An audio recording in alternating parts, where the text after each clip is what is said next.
Hello friends, இந்த வீடியோவில் பொருளாதாரத்திலிருந்து மிக முக்கியமான கேள்வி மற்றும் பதில்கள் பார்க்க போகிறோம். பர்டிகுலராக 5 ஆண்டு திட்டங்களில் அடிக்கடி கேட்கக்கூடிய கேள்வி மற்றும் பதில்கள் இந்த வீடியோவில் பார்க்க போகிறோம். ஃப்ரெண்ட்ஸ், நீங்கள் இன்னும் சேனலை சப்ஸ்கிரைப் பண்ணலை அப்படின்னா சப்ஸ்கிரைப் பண்ணிக்கோங்க. கூடவே பக்கத்தில் இருக்க பெல் ஐக்கானையும் கிளிக் பண்ணிக்கோங்க.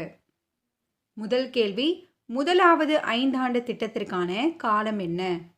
முதலாவது 5 ஆண்டு திட்டத்திற்கான காலம் 1951 முதல் 56 வரை.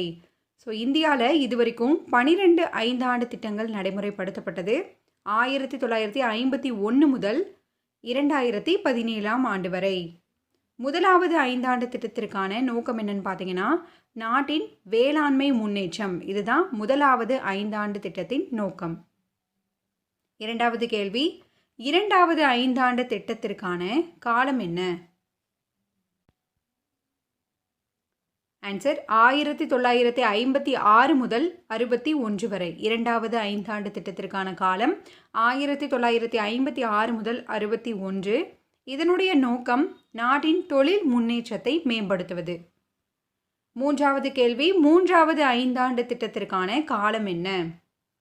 ஆன்சர் 1961 முதல் 66 வரை.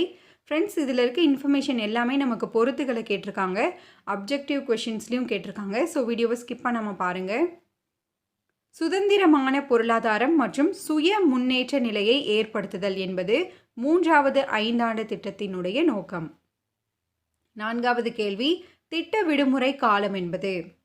திட்ட விடுமுறை காலம் என்பது 1966 முதல் 69 வரை.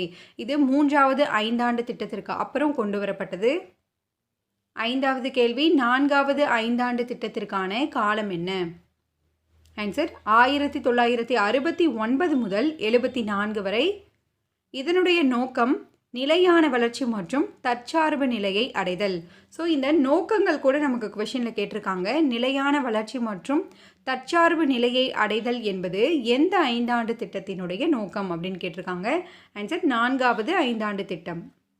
ஆறாவது கேள்வி, ஐந்தாவது 5 ஆண்டு திட்டத்திற்கான காலம் என்ன? ஆன்சர் ஆப்ஷன் சி, 1974 முதல் 79 வரை. வேளாண்மை தொழில்துறை மற்றும் சுரங்க தொழில்களுக்கு இது முன்னுரிமை அளித்தது. இந்த 5வது 5 ஆண்டு திட்டம் பார்த்தீங்கன்னா 1978 கைவிடப்பட்டது. ஓராண்டுக்கு முன்பாகவே கைவிடப்பட்ட 5 ஆண்டு திட்டம் எது அப்படின்னு தேர்வில் அடிக்கடி கேட்டிருக்காங்க. ஆன்சர் 5வது 5 ஆண்டு திட்டம். ஏழாவது கேள்வி, சுழல் திட்டத்திற்கான காலம். சுழல் திட்டத்திற்கான காலம் 1978 முதல் 79 வரை. ஸோ அந்த 5வது 5 ஆண்டு திட்டம் ஓராண்டுக்கு முன்னாடியே கைவிடப்பட்ட ஆண்டிலிருந்து அடுத்த ஆண்டு வரை சுழல் திட்டம் நடைமுறைப்படுத்தப்பட்டிருக்கு. அதான் இது 5வது 5 ஆண்டு திட்டத்தை நீக்கிய பிறகு தொடங்கப்பட்டது. எட்டாவது கேள்வி, 6வது 5 ஆண்டு திட்டத்திற்கான காலம் என்ன? ஆன்சர் 1980 முதல் 85 வரை. வறுமை ஒழிப்பு என்பது இந்த திட்டத்தினுடைய முதன்மையான நோக்கம். இதுவும் தேர்வில் அடிக்கடி கேட்கப்பட்டது. வறுமை ஒழிப்பு எந்த 5 ஆண்டு திட்டத்தின் முக்கிய நோக்கம்? ஆன்சர் 6வது 5 ஆண்டு திட்டம். முதலீட்டு திட்டத்தை அடிப்படையாக கொண்டது இந்த 6வது 5 ஆண்டு திட்டம். 9வது கேள்வி, 7வது 5 ஆண்டு திட்டத்திற்கான காலம் என்ன? ஆன்சர் 1985 முதல் 90 வரை. இந்த திட்டம் எதற்கு முன்னுரிமை அளித்தது அப்படின்னு பார்த்தீங்கன்னா, தன்னிறைவு பொருளாதாரத்தை உருவாக்குதல் மற்றும் ஆக்கப்பூர்வமான வேலை வாய்ப்புகளை வழங்குதல். ஸோ இந்த பாயிண்ட்ஸ் கூட கொடுத்துட்டு 7வது 5 ஆண்டு திட்டத்தில் பொருந்தாதது எது அப்படின்னு கூற்றில் நமக்கு கேட்பாங்க. ஸோ மிக முக்கியமானது பார்த்துக்கோங்க. 10வது கேள்வி, 8வது 5 ஆண்டு திட்டத்திற்கான காலம் என்ன? ஆன்சர் 1992 முதல் 97 வரை. வேலைவாய்ப்பு, கல்வி, சமூக நலம் போன்ற மனிதவள மேம்பாட்டு நடவடிக்கைகளுக்கு முன்னுரிமை வழங்கப்பட்டது எந்த திட்டத்தில் அப்படின்னு பார்த்தீங்கன்னா 8வது 5 ஆண்டு திட்டம். 11வது கேள்வி, 9வது 5 ஆண்டு திட்டத்திற்கான காலம் என்ன? ஆன்சர் 1997 முதல் 2002 ஆண்டு வரை. நீதியுடன், சமூக நீதியுடன் கூடிய சமமான வளர்ச்சிக்கு முக்கிய கவனம் கொடுக்கப்பட்டது 9வது 5 ஆண்டு திட்டம். 12வது கேள்வி, 10வது 5 ஆண்டு திட்டத்திற்கான காலம் என்ன? ஆன்சர் 2002 முதல் 2007 வரை.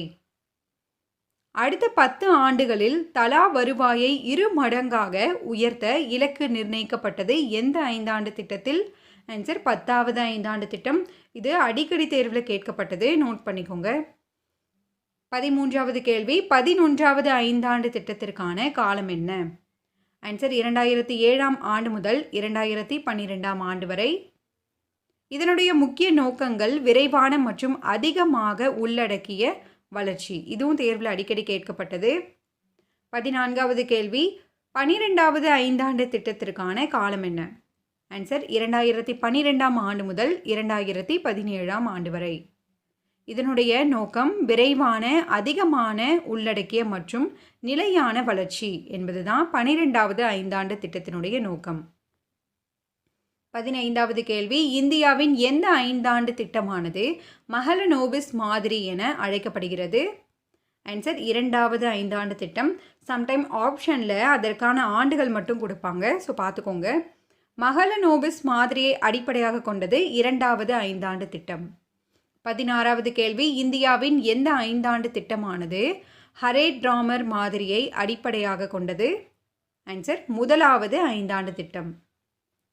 அடுத்து, இந்தியாவின் எந்த 5 ஆண்டு திட்டமானது காட்கில் திட்டம் என்றும் அழைக்கப்படுகிறது? ஆன்சர் 3வது 5 ஆண்டு திட்டம். காட்கில் திட்டம் 3வது 5 ஆண்டு திட்டம். 18வது கேள்வி, சுழல் திட்டமானது எந்த 5 ஆண்டு திட்டத்தை நீக்கிய பிறகு தொடங்கியது? இது நம்ம ஆல்ரெடி பார்த்தோம். ஆன்சர் 5வது 5 ஆண்டு திட்டம். ஸோ ஒரு ஆண்டுக்கு முன்னாடியே கைவிடப்பட்டது, அதனால் இந்த சுழல் திட்டம் நடைமுறைப்படுத்தப்பட்டது. 19வது கேள்வி, முதல் முறையாக எந்த 5 ஆண்டு திட்டத்தில் பொதுத்துறைக்கும் மேலாக தனியார் துறைக்கு முன்னுரிமை வழங்கப்பட்டது? Repeated question. ஆன்சர் 7வது 5 ஆண்டு திட்டம். 20வது கேள்வி, 12வது 5 ஆண்டு திட்டத்தில் நிர்ணயிக்கப்பட்ட வளர்ச்சி இலக்கின் சதவீதம் என்ன? ஆன்சர் 8%. 8% தான் 12வது 5 ஆண்டு திட்டத்தினுடைய வளர்ச்சி இலக்கு. அடுத்து 11வது 5 ஆண்டு திட்டத்தில் நிர்ணயிக்கப்பட்ட வளர்ச்சி இலக்கு எவ்வளவு? ஆன்சர் 8.1%. ஆனால் 7.9% மட்டுமே இலக்கு அடைய முடிந்தது. 22வது கேள்வி, 10வது 5 ஆண்டு திட்டத்தில் நிர்ணயிக்கப்பட்ட வளர்ச்சி இலக்கின் சதவீதம். ஆன்சர் 8%. 10வது 5 ஆண்டு திட்டத்தில் எவ்வளவு வளர்ச்சி எட்ட முடிந்தது அப்படின்னு பார்த்தீங்கன்னா 7.2%. சில கேள்விகளில் கூற்றுகளை நமக்கு எப்படி கேட்பாங்கன்னு பார்த்தீங்கன்னா, 10வது 5 ஆண்டு திட்டம் தோல்வி அடைந்தது, இது சரியா தவறா அந்த மாதிரி கேட்பாங்க. ஸோ நமக்கு தெரியும் இது தவறு, ஏன்னா இது 8% இலக்கு நிர்ணயிக்கப்பட்டது, இது அடைந்தது 7.2% மட்டும்தான். 23வது கேள்வி, 9வது 5 ஆண்டு திட்டத்திற்கான இலக்கின் சதவீதம். ஆன்சர் 7%. ஆனால் 5.6% வளர்ச்சியை மட்டுமே எட்டியது. ஸோ இது தோல்வி. 24வது கேள்வி, 8வது 5 ஆண்டு திட்டத்திற்கான இலக்கின் சதவீதம். ஆன்சர் 5.6%. ஆனால் 6.8% வளர்ச்சியை எட்டியது. ஸோ இது வெற்றி அடைந்துள்ளது. பொறுத்துகளை நமக்கு கேட்பாங்க. ஒரு பக்கம் 5 ஆண்டு திட்டங்கள் கொடுத்துட்டு இன்னொரு பக்கம் அதனுடைய வளர்ச்சி சதவீதம் இலக்கு அல்லது அது அடைந்த சதவீதம் கேட்பாங்க. இதுவும் முக்கியமானது, பார்த்துக்கோங்க ஃப்ரெண்ட்ஸ். 25வது கேள்வி, 7வது 5 ஆண்டு திட்டத்தில் நிர்ணயிக்கப்பட்ட இலக்கின் சதவீதம். ஆன்சர் 5%. ஆனால் 6% வளர்ச்சியை இந்த திட்டம் எட்டியுள்ளது. 26வது கேள்வி, 6வது 5 ஆண்டு திட்டத்தில் நிர்ணயிக்கப்பட்ட இலக்கின் சதவீதம் எவ்வளவு? ஆன்சர் 5.2%. ஆனால் இதனுடைய வளர்ச்சி பார்த்தீங்கன்னா 5.7%.